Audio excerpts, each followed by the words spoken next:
Hello children, welcome to Kids Area Online. Integration Day 3. രണ്ടാം ക്ലാസ്സിലെ integration day 3യുടെ exam ആണ് നാളെ നടക്കുന്നത്. ഇന്റഗ്രേഷൻ ഡേ 1ഉം 2ഉം കഴിഞ്ഞിട്ടുണ്ടായിരുന്നു. എക്സാം വളരെ ഈസി ആയിരുന്നു.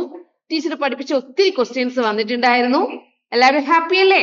ഓക്കെ, നാളെ ചോദിക്കുന്ന ഇമ്പോർട്ടന്റ് ക്വസ്റ്റ്യൻസ് ആണ് ഇന്ന് നമ്മൾ നോക്കുന്നത്. റെഡി ആണല്ലോ? ഓക്കെ, അതിനു മുൻപ് ടീച്ചർ മറ്റൊരു കാര്യം പറയട്ടെ. കിഡ്സ് ഏരിയ ഓൺലൈൻ 1ാം ക്ലാസ് മുതൽ 4ാം ക്ലാസ് വരെയുള്ള കുട്ടികൾക്ക് ട്യൂഷൻ നൽകുന്നുണ്ട്. സൂം ലൈവ് വഴിയുണ്ട്, റെക്കോർഡ് ക്ലാസ് ഉണ്ട്. അപ്പോൾ നിങ്ങളുടെ കുട്ടികൾക്ക് ട്യൂഷൻ ജോയിൻ ചെയ്യാൻ താല്പര്യപ്പെടുന്നുണ്ട് എങ്കിൽ ഇവിടെ നൽകിയിട്ടുള്ള വാട്സ്ആപ്പ് നമ്പറിൽ മെസ്സേജ് അയച്ചാൽ മതിയാകും. വാട്സ്ആപ്പ് മെസ്സേജ് അയച്ചാൽ മതിയാകും. 9746487799. ഒരിക്കൽ കൂടി പറയാം, 9746487799. ഈ വാട്സ്ആപ്പ് നമ്പറിലേക്ക് മെസ്സേജ് അയക്കാവുന്നതാണ്. ഓക്കെ, നാളെ ഡയറി ചോദിച്ചാൽ നിങ്ങൾ എങ്ങനെ എഴുതും? ഡയറി ചോദിച്ചാൽ നമുക്ക് എങ്ങനെ എഴുതാമെന്നറിയാവോ? ഡയറി ചോദിക്കുമ്പോൾ ആദ്യം നിങ്ങൾ ചെയ്യാനുള്ളത് വർഷവും മാസവും താഴെ എഴുതണം. ഇപ്പൊ ഈ വർഷം ഏതാണ്? 2023. 2023 2023 ആണ്. ഇവിടെ 1 ആണ്. നിങ്ങൾ എഴുതുമ്പോൾ എന്ത് എഴുതണം? കാരണം നിങ്ങൾ ഇപ്പോഴല്ലേ എക്സാം എഴുതുന്നത്. അപ്പോൾ 2023 2023 ഇത് ഏത് മാസമാണ്? ഡിസംബർ. ഇപ്പൊ 2023 ഡിസംബർ എന്നിവിടെ എഴുതണം. ഇടതുവശത്ത് എഴുതണം. വലതുവശത്തോ? നാളെ ഏത് തീയതിയാണ്? 20. താഴെ ഏതാണ് ദിവസം? ഏതാ നാളത്തെ ദിവസം? ബുധൻ. അപ്പൊ 20 ബുധൻ എന്ന് എഴുതുക. 2023 ഡിസംബർ 20 ബുധൻ എന്ന് എഴുതുക. ഇവിടെ ഒരു ഡയറി എഴുതുക. ഡയറി എഴുതുക എന്ന് പറയുന്നത് നമ്മൾ അന്നത്തെ ദിവസം എന്തൊക്കെ കണ്ടു, നമുക്ക് എന്തൊക്കെ സന്തോഷമായിട്ടുള്ള കാര്യം ഉണ്ടായി, ദുഃഖമുള്ള കാര്യങ്ങൾ ഉണ്ടായി, നമ്മുടെ ഒരു ദിവസത്തെ ജീവിതത്തിൽ നടന്ന കാര്യങ്ങൾ എഴുതുന്നതാണ് ഡയറി. ഞാൻ ഇന്ന് സ്കൂളിൽ പതിവിലും നേരത്തെ പോയിരുന്നു. സ്കൂൾ അസംബ്ലിയിൽ ഒരു ഡോക്ടർ പങ്കെടുത്തു. അദ്ദേഹം പകരുന്ന രോഗങ്ങളെക്കുറിച്ചും അവ പരത്തുന്ന ജീവികളെക്കുറിച്ചും പറഞ്ഞു തന്നു. സ്കൂളും വീടും പരിസരവും വൃത്തിയാക്കി സൂക്ഷിച്ചാൽ രോഗങ്ങൾ വരാതിരിക്കുമെന്ന് കുട്ടികളെ ഓർമ്മപ്പെടുത്തി. വ്യക്തി ശുചിത്വവും പരിസര ശുചിത്വവും പാലിക്കണമെന്ന് അദ്ദേഹം പറഞ്ഞു. ശുചിത്വ ശീലങ്ങളെക്കുറിച്ച് ക്ലാസ്സിൽ തയ്യാറാക്കിയ പോസ്റ്ററുകൾ കുട്ടികൾ സ്കൂളിൽ പല ഭാഗത്തും ഒട്ടിച്ചു. അപ്പോ നാടിനെ രക്ഷിച്ച വീരബാഹു ഓർമ്മയുണ്ടല്ലോ. ശുചിത്വ ശീലങ്ങളെ കുറിച്ച് പഠിപ്പിക്കാൻ ഒരു ഡോക്ടർ വന്നു. ആ ഡോക്ടർ വന്ന് എന്തൊക്കെ പഠിപ്പിച്ചു, കുട്ടികളെ കൊണ്ട് എന്തൊക്കെ ചെയ്യിച്ചു, അതൊക്കെ ആ ദിവസം നടന്ന കാര്യങ്ങളാണ്. അത് ആ കുട്ടി എഴുതുകയാണ് ഡയറി. അപ്പൊ നിങ്ങളും അതുപോലെ എന്ത് ചെയ്യണം? ഇപ്പൊ ചോദിക്കുകയാണ്, നിങ്ങൾ ഇങ്ങനെ ചെയ്യും, നിങ്ങൾ ഇങ്ങനെ ആയിരുന്നുവെങ്കിൽ എന്തായിരിക്കും എന്ന് ചോദിക്കുകയാണെങ്കിൽ, ഇപ്പൊ നിങ്ങൾക്ക് ഒരു സ്ഥലത്ത് പോകാൻ പറ്റി. ആ പോകാൻ പറ്റിയാൽ നിങ്ങൾ എങ്ങനെയായിരിക്കും ഡയറി എഴുതുന്നുണ്ടാവുക? അല്ലെങ്കിൽ പരിസര ശുചിത്വത്തെ കുറിച്ച് പഠിപ്പിക്കാൻ ഒരു ഡോക്ടർ നിങ്ങളുടെ സ്കൂളിൽ വരികയാണ് എന്ന് നിങ്ങൾ ചിന്തിക്കുക. ചിന്തിച്ചിട്ട് എന്ത് ചെയ്യുക? ഡോക്ടർ എന്തൊക്കെയായിരിക്കും അവിടെ വന്ന് പറഞ്ഞു തരിക? അല്ലെങ്കിൽ നിങ്ങൾക്ക് ശുചിത്വ ശീലങ്ങൾ പഠിപ്പിക്കാനായിട്ട് ഒരു അവസരം കിട്ടി. അത് നിങ്ങൾ ഡയറിയിൽ എങ്ങനെയായിരിക്കും എഴുതുന്നുണ്ടാവുക? എന്തെങ്കിലും ആകാം. അപ്പോ ഡയറി എന്ന് പറഞ്ഞാൽ ഒരു ദിവസം നിങ്ങളുടെ ജീവിതത്തിൽ സംഭവിച്ച കാര്യങ്ങൾ എഴുതുന്നതാണ് ഡയറി. ഡയറി എഴുതുമ്പോൾ ശ്രദ്ധിക്കേണ്ട കാര്യം എന്താണ്? ഇടതുവശത്ത് തീയതി എന്ന കാര്യം ഓർമ്മിക്കണം കേട്ടോ. ഇടതുവശത്ത് വർഷവും മാസവും. 2023 ഡിസംബർ. നിങ്ങൾക്കത് എഴുതാൻ സംശയം ഉണ്ടെങ്കിൽ നിങ്ങളുടെ പാരന്റ്സിനോട് പറഞ്ഞാൽ മതി കേട്ടോ. ഇവിടെ വലതുവശത്തോ? നാളത്തെ തീയതി 20 ബുധൻ. എന്നിട്ട് എനിക്കിന്ന് വളരെ സന്തോഷമുള്ള ദിവസമായിരുന്നു. കാരണം നിങ്ങൾക്ക് എന്താണോ എഴുതാനുള്ളത് അത് എഴുതുക. എഴുതുമല്ലോ? ഓക്കെ, അപ്പൊ ഡയറി എഴുതാൻ അറിയാലോ. അടുത്തൊരു ക്വസ്റ്റ്യൻ ആണ്, പരിസര ശുചിത്വം നമുക്ക് എങ്ങനെയെല്ലാം ചെയ്യാം? നമ്മൾ എങ്ങനെയെല്ലാം ശ്രദ്ധിക്കണം? രോഗങ്ങൾ വരാതെ ഇരിക്കുവാൻ നമ്മൾ എന്തൊക്കെ ശ്രദ്ധിക്കണം എന്നതാണ് അടുത്ത ക്വസ്റ്റ്യൻ. വീടും പരിസരവും വൃത്തിയായി സൂക്ഷിക്കണം. ഒന്നാമത് ചെയ്യാനുള്ളത് എന്താണ്? വീടും പരിസരവും വൃത്തിയായി സൂക്ഷിക്കണം. രണ്ടാമത് ചെയ്യേണ്ടത് എന്താണ്? വെള്ളം കെട്ടി നിന്ന് കൊതുക്, ഈച്ച തുടങ്ങിയ ജീവികൾ വളരുന്നതിനുള്ള സാഹചര്യം ഒഴിവാക്കണം. എന്താ ചെയ്യേണ്ടേ? വെള്ളം കെട്ടി നിന്ന് കൊതുക്, ഈച്ച തുടങ്ങിയ ജീവികൾ വളരില്ലേ? കൊതുക് എങ്ങനെ ഉണ്ടാവുക? വെള്ളത്തിൽ മുട്ടയിട്ടാണ് അടുത്ത് വിരിഞ്ഞാണ് എന്താ കൊതുക് ഉണ്ടാവുക അല്ലേ? അപ്പോള് വെള്ളം കെട്ടി നിന്ന് കൊതുകിനെ വളർത്തണോ? വേണ്ട. ഈച്ചയെ വേണമോ?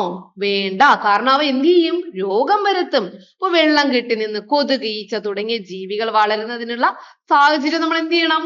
ഒഴിവാക്കണം. ഇറച്ചിക്കടകളിൽ നിന്നും മീൻ കടകളിൽ നിന്നുമുള്ള മാലിന്യങ്ങൾ കണ്ടിട്ടില്ലേ? റോഡിലൂടെ ഇങ്ങനെ ഒഴുകുന്നത് കണ്ടിട്ടില്ലേ? വഴിയരികില് റോഡുകൾ കണ്ടിട്ടില്ലേ? അത് പാടുണ്ടോ? ഇല്ല. ഇറച്ചിക്കടകളിൽ നിന്നും മീൻ കടകളിൽ നിന്നുമുള്ള മാലിന്യങ്ങൾ വഴിയരികളിലും തോടുകളിലും തള്ളുന്നത് ഒഴിവാക്കണം. മാലിന്യങ്ങളെ മണ്ണിൽ അലിഞ്ഞു ചേരുന്നവ, അലിയാത്തവ എന്നിങ്ങനെ വേർതിരിക്കുക.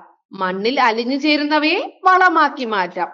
പ്ലാസ്റ്റിക്കിനെ മണ്ണിലിടാൻ പാടുണ്ടോ? ഇല്ല. പ്ലാസ്റ്റിക് ഒഴിവാക്കുക. അപ്പോ നമ്മൾ എന്തൊക്കെയാണ് ചെയ്യേണ്ടത് മനസ്സിലായല്ലോ? രോഗം വരാതിരിക്കാൻ നമുക്ക് ചെയ്യാവുന്ന പ്രധാന കാര്യങ്ങളാണ് ഇത്. പരിസര ശുചിത്വത്തിനുള്ള കാര്യങ്ങളാണ്. ഇനി വ്യക്തി ശുചിത്വം എങ്ങനെ ചെയ്യാം? ബാബു മിക്ക ദിവസങ്ങളിലും ക്ലാസ്സിൽ വരാറില്ല. എന്നും ഓരോരോ അസുഖങ്ങൾ. ചില ദിവസങ്ങളിൽ പല്ലുവേദന, മറ്റു ചിലപ്പോൾ വയറുവേദന, ഛർദിയും വയറിളൊക്കെ ഉണ്ടാകാറുണ്ട്. കിട്ടിയതൊക്കെ വാരി വലിച്ച് തിന്നും. പലപ്പോഴും കൈ കഴുകില്ല. പല്ലു തേക്കാനും കുളിക്കാനും എല്ലാം മടിയാണ്. നഖമൊക്കെ നീണ്ട് ചെളി കെട്ടി നിൽക്കുന്നു. അതിന്റെ ഫലമോ? വിട്ടുമാറാത്ത അസുഖങ്ങൾ. ബാബുവിന്റെ രോഗം മാറാൻ എന്തെല്ലാം നിർദ്ദേശങ്ങൾ നിങ്ങൾ നൽകും? എന്തൊക്കെ നൽകാം? 2 നേരം കുളിക്കണം, പല്ലു തേക്കണം, നഖം മുറിച്ച് വൃത്തിയാക്കണം, ചിട്ടയോടെ സമയാസമയങ്ങളിൽ ഭക്ഷണം കഴിക്കണം, ദിവസവും വ്യായാമം ചെയ്യണം. എന്തൊക്കെ നിർദ്ദേശങ്ങൾ ബാബുവിന് കൊടുക്കാം? 2 നേരം കുളിക്കണം, പല്ലു തേക്കണം, നഖം മുറിച്ച് വൃത്തിയാക്കണം, ചിട്ടയോടെ സമയാസമയങ്ങളിൽ ഭക്ഷണം കഴിക്കണം, ദിവസവും വ്യായാമം ചെയ്യണം. അത് നിങ്ങളാണെങ്കിലും വ്യക്തി ശുചിത്വത്തിനായിട്ട് ഇതൊക്കെ ചെയ്യണം കേട്ടോ. അപ്പൊ ഇങ്ങനെ ഒരു ക്വസ്റ്റ്യൻ ഇമ്പോർട്ടന്റ് ആണ്. പരിസര ശുചിത്വം, വ്യക്തി ശുചിത്വം ഇമ്പോർട്ടന്റ് ആണ് കേട്ടോ. ഇവിടെ നോക്കിയേ, രാജുവും ഫൈസലും കൂടി ഫ്രൂട്ട് ഷോപ്പിൽ പോയി. പഴക്കടയിൽ പോയി. Raju and Faisal went to the fruit shop. They bought fruits for 85 rupees. 85 രൂപയ്ക്ക് ഫ്രൂട്ട്സ് വാങ്ങി. And gave 100 rupees. കടക്കാരന് എത്ര രൂപ കൊടുത്തു? 100 രൂപ കൊടുത്തു. How much would they get back? എന്നാൽ അവർക്ക് തിരിച്ച് എത്ര രൂപ കടക്കാരൻ കൊടുത്തിരിക്കും? അവർ കടക്കാരന് എത്ര കൊടുത്തു? കടക്കാരന് നൽകിയത് they gave to the shopkeeper 100 rupees. Balance എങ്ങനെ കിട്ടും? അവർക്ക് എത്ര രൂപ കിട്ടണമെന്ന് അറിയാൻ എന്ത് ചെയ്യണം? അവർ കൊടുത്ത പൈസ 100 മൈനസ് എത്ര രൂപയാണോ സാധനത്തിനായത് അത്. 100 മൈനസ് 85 റുപ്പീസിനല്ലേ ഫ്രൂട്ട്സ് വാങ്ങിയത്. 100 മൈനസ് 85 എത്രയാ? 15 rupees. Sinimol bought guava for 10 rupees. 10 rupeesന് സിനിമോൾ ഗുവ വാങ്ങി. Banana for 20 rupees. 20 rupeesന് ബനാനയെ വാങ്ങി. She gave 50 rupees to the shopkeeper. എത്ര രൂപ കൊടുത്തു? 50 rupees കൊടുത്തു. How much would she got back? തിരിച്ച് അവർക്ക് എത്ര കിട്ടണം? അപ്പോൾ ഗുവയ്ക്ക് എത്ര രൂപയായി? 10 rupees. ബനാനയ്ക്ക് എത്ര രൂപയായി? 20 rupees. അപ്പൊ ടോട്ടൽ പ്രൈസ് എത്രയാ? 10 plus 20. എത്ര രൂപയ്ക്കാ സാധനം മേടിച്ച്? 30 rupees. എത്ര രൂപ കൊടുത്തു? 50. എത്ര രൂപയ്ക്കാ സാധനം മേടിച്ച്? 30. അപ്പൊ 50 minus 30 20 rupees. അപ്പൊ നമുക്ക് എങ്ങനെയാ കണ്ടെത്തേണ്ടത്? ഷോപ്പ് കീപ്പറിന് എത്ര കൊടുത്തു മൈനസ് സാധനം എത്ര രൂപയായി ഈക്വൽ ടു ആണ് ആൻസർ. മനസ്സിലായല്ലോ? എത്ര രൂപയാണ് നിങ്ങൾ കൊടുത്തത് മൈനസ് സാധനം എത്ര രൂപയ്ക്ക് മേടിച്ചു. ഇവിടെ 85 റുപ്പീസിന് മേടിച്ചത് കൊണ്ട് 100 മൈനസ് 85 100 രൂപ കൊടുത്തു 85 രൂപയായി. ഇവിടെ 50 രൂപ കൊടുത്തു 30 രൂപയ്ക്ക് സാധനം ആയതുകൊണ്ട് 50 മൈനസ് 30 ഈക്വൽ ടു 20. മനസ്സിലായല്ലോ? ഓക്കെ. അപ്പൊ ഇങ്ങനെ ഒരു ക്വസ്റ്റ്യൻ വന്നാൽ നിങ്ങൾ ഉറപ്പായിട്ടും ചെയ്യുമല്ലോ? ചെയ്യും. ഇവിടെ നോക്കി, ബ്രൂം ചൂലിന് 23 രൂപ, ഡസ്റ്റ്പാന് 20 രൂപ, ബ്രഷിന് 44 രൂപ, ബാസ്ക്കറ്റിന് 69 രൂപ. ഓരോ സാധനങ്ങളുടെ വില കണ്ടല്ലോ. ബ്രൂമിന് 23 രൂപ, ഡസ്റ്റ്പാന് 20 രൂപ, ബ്രഷിന് 44 രൂപ, ബാസ്ക്കറ്റിന് 69 രൂപ. Which of these is the cheapest? ഇതിൽ ഏറ്റവും വില കുറവ് ഏതിനാണ്? Which of these is the cheapest? Cheapest എന്ന് പറഞ്ഞാൽ വില കുറവ്. ഏറ്റവും കുറവ് ഏതിനാണ്?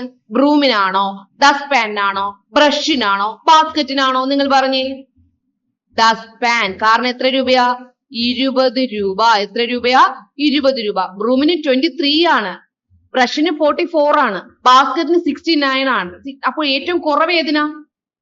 ഏറ്റവും കുറവ് ഏതിനാ? 20 rupees ഉള്ള ഡസ്റ്റ് പാൻ എന്ന് എഴുതാം. And the cost list. ഏറ്റവും വില കൂടിയത് ഏതിനാ? ഏതിന് ഏറ്റവും കൂടുതൽ വില? ബ്രൂമിനാണോ, ഡസ്റ്റ് പാനിനാണോ, ബ്രഷിനാണോ, ബാസ്കറ്റിനാണോ വില കൂടുതൽ? നോക്കിയേ, 69 rupees. 69 rupees ആർക്കാ? ബാസ്കറ്റ്. അപ്പൊ ഇവിടെ എന്ത് എഴുതണം? ബാസ്കറ്റ്. വില കൂടുതൽ ആർക്കാണ്? ബാസ്കറ്റ്. വില കുറവ് ഏതിനാണ്? Dust pan. ഇതുപോലെ വില കൂടുതൽ ഏതാണ്, കുറവ് ഏതാണ്? എത്രയാണ് കൂടുതൽ എന്ന് ചോദിച്ചു കഴിഞ്ഞാൽ 69 മൈനസ് 20. കൂടുതൽ എത്രയായി എന്നറിയാനായിട്ട് ചെയ്യാനറിയാലോ. Manish bought a brush for 44 rupees. Manish 44 rupeesന് ബ്രഷ് വാങ്ങി. Broom for the 23 rupees. 23 രൂപയുടെ ബ്രൂമും വാങ്ങി. How much did he pay for both? രണ്ടിനും കൂടി എത്ര രൂപ കൊടുക്കണം? ബ്രഷിന്റെ വില 44, ബ്രൂമിന്റെ വില 23. How much should be pay for both? രണ്ടിനും കൂടി എത്ര രൂപ കൊടുക്കണം? 44 പ്ലസ് 23. 44 പ്ലസ് 23. 4 3 7, 4 2 6, 67. 67 rupees. ഇത് നിങ്ങൾക്ക് അറിയാലോ. Okay. Akhila came to the shop to buy a bucket. Akhila വന്നു, ഷോപ്പിൽ പോയത് എന്തിനാണ്? ബക്കറ്റ് മേടിക്കാനാണ്. ബക്കറ്റ് വാങ്ങാനായിട്ട് വന്നു. The price of large bucket is 75 rupees. ഏറ്റവും വലിയ ബക്കറ്റിന് 75 rupees ആണ്. She has only 50 rupees. പക്ഷെ അവളുടെ കയ്യിൽ 50 രൂപയുള്ളൂ. How much more does she need to buy the bucket? എന്നാൽ എത്ര രൂപ കൂടുതൽ വേണം ബക്കറ്റ് മേടിക്കാൻ? 75 രൂപയാണ് ബക്കറ്റിന്, 50 രൂപയുള്ളൂ. എത്ര രൂപ കൂടെ വേണം? അപ്പൊ എത്ര രൂപയാണ് കുറവെന്ന് കണ്ടെത്തിയാൽ മതി അല്ലേ. Price of large bucket 75 rupees. Akhila's has 50 rupees. അഖിലയുടെ കയ്യിൽ 50 രൂപ. The amount she needed to buy the bucket is. എത്ര രൂപ വേണം ബക്കറ്റ് വാങ്ങാൻ? എത്ര രൂപയാണോ ബക്കറ്റ്? 75. എത്ര രൂപയാണോ കയ്യിലുള്ളത്? -50. അപ്പൊ ഇങ്ങനെ വന്നു കഴിഞ്ഞാൽ ഹൗ മച്ച് മോർ, കൂടുതൽ എത്ര വേണം എന്ന് ചോദിക്കേണ്ടി വന്നാൽ ഏറ്റവും അതിന്റെ വില എത്രയാണെന്ന് പറയാ. 75 ആണല്ലോ. എത്രയാണ് വില? 75. എത്രയാണ് കയ്യിലുള്ളത് അത് കുറയ്ക്കുക. തെറ്റരുത്. എത്ര രൂപയാണോ അത് ആദ്യം എഴുതുക. 75 rupeesനാണ് ബക്കറ്റിന് 75. എത്ര രൂപയാണോ കയ്യിലുള്ളത്? 50 rupees ആണ്. -50 ഈക്വൽ ടു 25 rupees. എത്ര രൂപ കൂടെ വേണം? ഹൗ മച്ച് മോർ, എത്ര കൂടെ വേണം? The amount she needed to buy the bucket is 25 rupees. 25 രൂപ കൂടെ വേണം. അപ്പൊ തെറ്റരുത്. എന്താ ചെയ്യേണ്ടത്? എത്ര രൂപ വേണം, ഇനി എത്രയാണ് കൂടുതൽ, എത്ര അങ്ങനെ ചോദിച്ചു കഴിഞ്ഞാൽ എത്രയാണോ ബക്കറ്റിന്റെ വില അത് പറയുക, മൈനസ് എത്രയാണോ കയ്യിലുള്ളത് അത് ചെയ്യുക. തെറ്റില്ലല്ലോ. ഓക്കെ. അപ്പോൾ എക്സാം ക്വസ്റ്റ്യൻ ഒക്കെ നല്ലതുപോലെ പഠിച്ചിട്ട് പോവാ. പരിസര ശുചിത്വവും വ്യക്തി ശുചിത്വവും പഠിച്ചിട്ടേ പോകാവൂ. നമ്മൾ ഷോപ്പ് കീപ്പറിന് ഇത്ര രൂപ കൊടുത്തു, നമുക്ക് എത്ര രൂപ തിരിച്ചു കിട്ടി, അത് പഠിച്ചിട്ടേ പോകാവൂ. പിന്നെ ടീച്ചർ ആദ്യം പഠിപ്പിച്ച ക്വസ്റ്റ്യൻ, ഇന്നത്തെ ക്ലാസ്സിൽ ആദ്യം പഠിപ്പിച്ച ക്വസ്റ്റ്യൻ പഠിച്ചിട്ടേ പോകാവൂ കേട്ടോ. ഇമ്പോർട്ടന്റ് ക്വസ്റ്റ്യൻ ആണ്. Okay. Okay children, bye bye. Thank you.